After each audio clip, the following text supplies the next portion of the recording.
Welcome to the Beer Den Podcast. Tonight we'll be drinking Great Lakes Brewing Company's Conway's Irish Ale.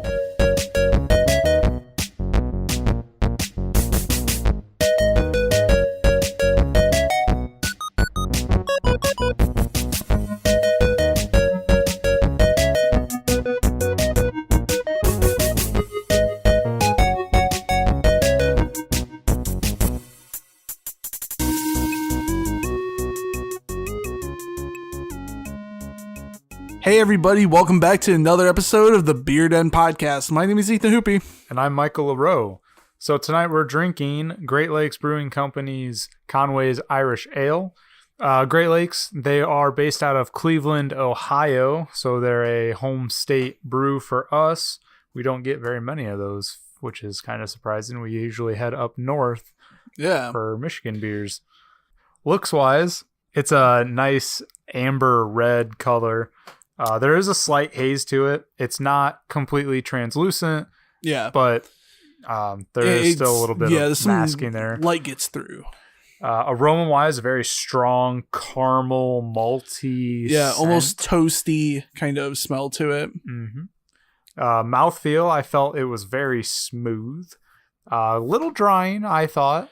I would say mild. Like I know Irish ales are supposed to be a bit more medium dry to drying, and this one I think was on the lower end of all of that. Mm-hmm. Yeah, I thought it had a pretty good balance there. Flavor wise, again, you get the hints of the caramel, kind of a toasty, biscuity flavor to that. Yeah, very light hops to it. Mm-hmm. Yeah, there was definitely some evidence of a hop flavor in there. Yeah, but it was very subtle. You could have missed it very easily. Yeah, it's not bittering at all or anything. It's actually a pretty sweet tasting beer. So we base everything on 3 criteria. We have quality out of 50 points, value out of 25, and design out of 25. I rated this at a 39. I thought it was a very smooth beer, had good flavor. I'm a fan more of the malty end of the spectrum, so this was kind of in my favor there. Yeah, as am I. I really thought that it had a great balanced flavor to it. It had a decently long finish to it, but it was a pretty smooth flavor, so it wasn't even though it lasted a long time, it wasn't overpowering. And I ended up giving it the exact same score, a 39. Okay. I thought this one was a really straightforward beer. You didn't have any crazy out there flavors. You didn't have one flavor that really overpowered another. It was nice and balanced. It's definitely a beer that's good for after work, something just to settle down with. Mm-hmm. Something that's different. Yeah. Value wise, I gave this a 22. It came in at $8.99 for a 6-pack, which is about $1 below where we kind of set our baseline at. Yeah. I thought that was really affordable, and especially for being a 6-pack, I thought that was great pricing. Yeah, I think that for $8.99 with this kind of quality beer and something that's a bit more unique, you can't really beat that price. Obviously, I think we should kind of clarify that probably if you live further away, it may be slightly more expensive, but I think even at $9.99 or $10.99, this is it's worth it to try out. Yeah, I would say I'd probably pay up to $9.99 for it. $10.99 would kind of be pushing it, but it's still a very good beer for. I think that at $10.99, you're definitely kind of pushing the limits of if it's priced appropriately, but I mean I think it's still good enough to try. Mm-hmm. So I ended up giving it a 21. Design wise, I gave this a 22. It has a green coloring scheme on it, which green's not my favorite color, but I like green on things. I think it just looks really sharp. Yeah. So I really like that. It fits with the Irish ale theme.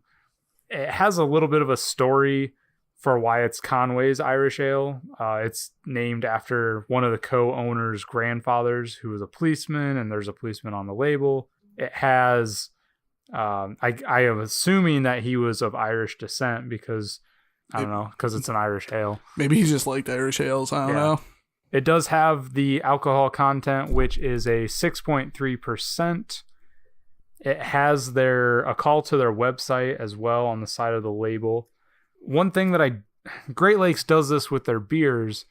They take just having the average expiration date on it, and they reword it as best if enjoyed by whatever that date is. Yeah.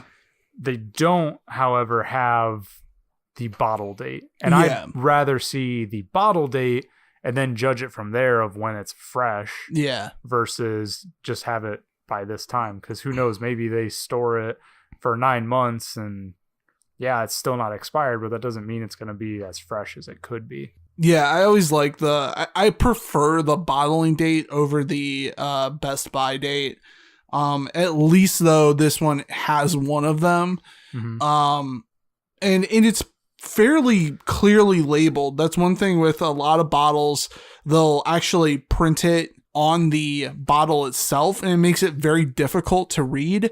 This one's actually printed on the label, so it's very clear, and you know what you're going to be getting, like when you pick up a 6-pack of these. I would definitely agree with you that like the green color really makes it pop, and like it makes it look really, really good and clean. Two things that I kind of wish that Great Lakes bottles would do differently is their descriptions aren't very descriptive of the beer itself. It's more kind of the idea around the beer, which is good. I do like to see that on like beer bottles, some sort of like background of how maybe this idea came about. But I also really like when they kind of dive deeper into what to expect, the flavors, the smells, things like that. So I kind of wish that they would have that on the bottle. The other thing is that I every time I see one of these bottles, I always kind of mix up which side has the APV. On the left side, there's sort of was that hop, I'm assuming? Oh, yeah, there's both sides. Well, yeah. Well, there's a hop on either side. One side has like Cleveland, Ohio, and then like when they were established, and then the other side has the APV, but it almost kind of hides it. Like you wouldn't necessarily just glancing at it, you wouldn't know that it's located there. I kind of wish that they would bring it down to the main logo and kind of give it its own little section, but. I mean, other than that, I think it's a great design. It pops on the shelf. So I ended up giving it a 20. Okay. I'm actually going to take 2 points off of my score and give this a 20 as well. Something I kind of forgot and something I kind of like in bottles is when they have a stamping in them. And I've scored other beers a little bit higher for having almost custom bottles that have those stampings in them. And this lacks that. It's just a regular brown bottle. Yeah. So I'm going to end up taking 2 points from that, I guess just on a technicality there. Okay. So overall, Ethan, you scored this at an 80 with my deduction of the 2 design points. That scores me at an 81. So overall, that's an 80.5 for Great Lakes Brewing Company's Conway's Irish Ale. Hey, everybody. Thank you for listening to another Beer Den review. Don't forget to follow us on social media. Links down in the description. Subscribe, like, and share. And if there are any beers you would like us to try out, leave them in the comments below. We'll see you on the next episode of the Beer Den Podcast.